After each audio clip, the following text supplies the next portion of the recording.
Calvary గిరిలో ఘోర శిలువ వ్రేలాడే యేసయ్యా, Calvary గిరిలో ఘోర శిలువ వ్రేలాడే యేసయ్యా, చిత్రహింసలు నీకు నిత్య జీవము నాకు ఏమని వర్ణింపగలను దేవా, చిత్రహింసలు నీకు నిత్య జీవము నాకు ఏమని వర్ణింపగలను దేవా.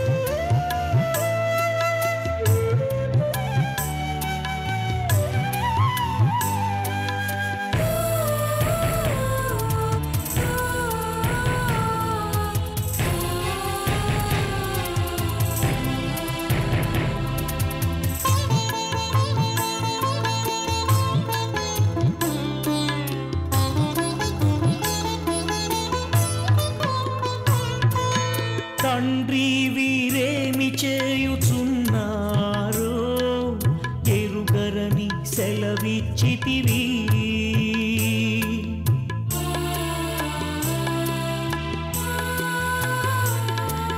తండ్రి వీరేమి చేయుచున్నారో ఎరుగరని సెలవిచ్చితివి,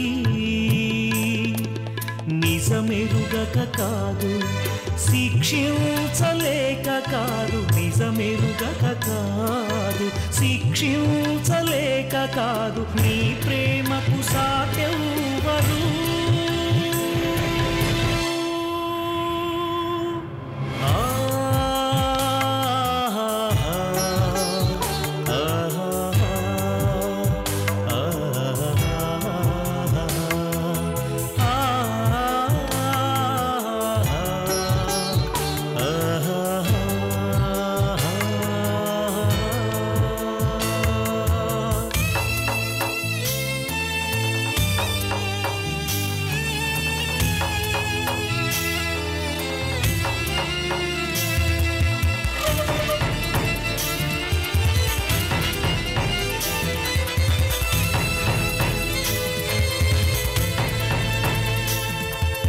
దాహము దాహమని రోధించితివే, చేదు చిరక సహితము దిగమృంగితివే,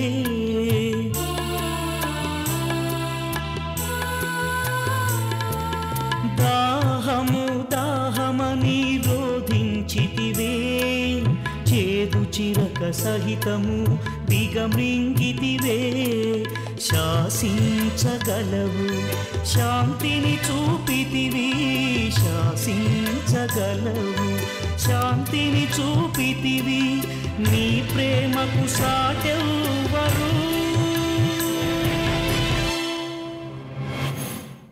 కల్వరి గిరిలో ఘోర శిలువ వ్రేలాడే యేసయ్యా, కల్వరి గిరిలో ఘోర శిలువ వ్రేలాడే యేసయ్యా, చిత్రహింసలు నీకు నిత్య జీవము నాకు ఏమని వర్ణింపగలను దేవా, చిత్రహింసలు నీకు నిత్య జీవము నాకు ఏమని వర్ణింపగలను దేవా.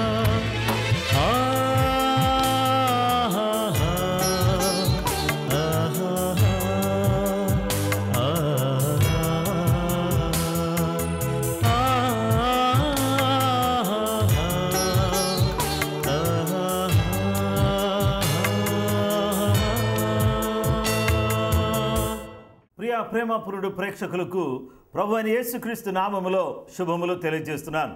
ఈ ఉదయకాల సమయంలో మనమందరం కూడా మరోసారి కలుసుకోవడానికి సర్వశక్తి కలిగినటువంటి దేవుడు మనకు అనుగ్రహించిన శ్రేష్టమైన కృప కొరకు దేవునికి నేను వందనాలు తెలియజేస్తున్నాను. ఈ సమయంలో మనమందరం కూడా ఈ వాక్యాన్ని ధ్యానం చేయడానికి కూడి వచ్చాం. మీలో అనేక మంది ఈ కార్యక్రమాన్ని చూసి దీని ద్వారా ఆశీర్వదించబడుతున్నాం, దీవించబడుతున్నామని మీలో అనేక మంది ఉత్తరాలు, ఫోన్స్ ద్వారా, అలాగే ఈమెయిల్స్ ద్వారా తెలియజేస్తున్నందుకు మీకు ప్రత్యేకమైనటువంటి వందనాలు నేను తెలియజేస్తున్నాను. ఈరోజు మనము యేసుక్రీస్తు ప్రభువారు గొల్గొతా కొండ మీద ఆయన సిలువలో వేలాడినటువంటి సందర్భంలో ఆయనతో పాటు కుడివైపున ఎడమ వైపున ఇద్దరు బందిపోటు దొంగలు ఉన్నటువంటి విషయాన్ని మనం గమనిస్తున్నాం. ఈరోజు మన ధ్యానాంశం ఏంటంటే ముగ్గురు అనేటటువంటి ఈ శ్రేష్టమైన అంశాన్ని గురించి మనం ధ్యానం చేద్దాం. దేవుని బిడ్డలారా గమనించండి, యేసుక్రీస్తు ప్రభువారిని గురించి మొదటిగా మనం ధ్యానం చేసిన తర్వాత రెండవదిగా మరొక దొంగను గురించి, మూడవదిగా మరొక దొంగను గురించి మనం ఆలోచించేద్దాం. దేవునికి వాక్యములో మనం చూస్తే ప్రియ దేవుని బిడ్డలారా, యేసుక్రీస్తు ప్రభువారు గొల్గొతా కొండ మీద సిలువలో వేలాడి ఆయన చనిపోయాడు అనే విషయాన్ని మీ ముందుకు తీసుకుని వస్తున్నాను. యేసు ప్రభువారు చనిపోయాడు.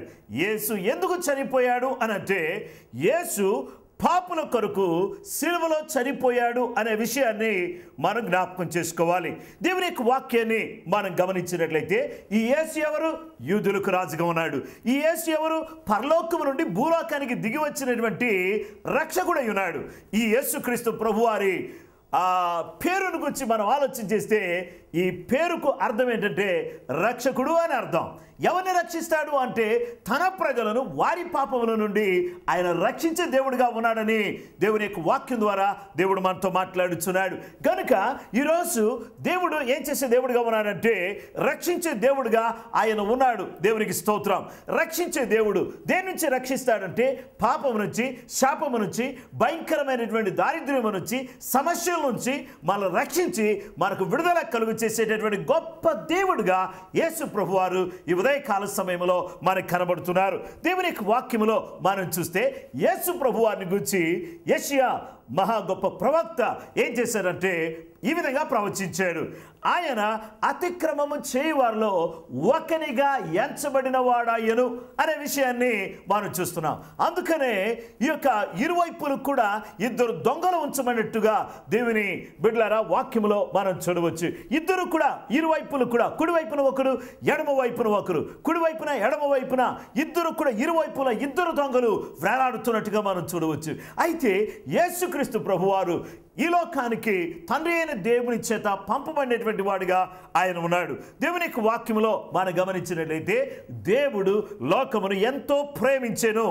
దేవుడు లోకాన్ని ఎంతో ప్రేమించి తన అద్వితీయ కుమార్ని ఈ లోకానికి పంపించాడు. ఎందుకంటే ఎవరు కూడా నశింపక ఆయన విశ్వాసం ఉంచే ప్రతి వ్యక్తి కూడా నిత్య జీవం పొందాలనే సదుద్దేశంతో, ఒక గొప్ప సంకల్పంతో యేసుక్రీస్తు ప్రభువారిని ఈ లోకంలోకి ఆయన పంపించాడు. అయితే ఈ సమయంలో దేవుని బిడ్డలారా పంపబడిన యేసుక్రీస్తు ప్రభువారు ఏంటంటే దేవాతి దేవుడు తన యొక్క ప్రేమను ఏం చేస్తున్నాడంటే వెల్లడి చేస్తున్నాడు. దేవాది దేవుడు తన ప్రేమను వెల్లడి చేస్తున్నాడు. ఎట్లనగా మనం ఇంకను పాపులుగా ఉండగానే, మనం ఇంకా పాపులమై ఉండగానే క్రీస్తు మన కొరకు చనిపోయాను.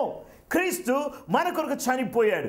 ఎందుకు చనిపోయాడంటే మనం ఇంకా కూడా పాపులుగా ఉండగా, మనం ఇంకా దేవునికి దూరస్తులుగా, దేవునికి వ్యతిరేకంగా జీవిస్తున్నటువంటి సమయంలో యేసుక్రీస్తు ప్రభువారు నీ కొరకు, నా కొరకు, మనందరి కొరకు ఆయన చనిపోయాడని రోమా పత్రిక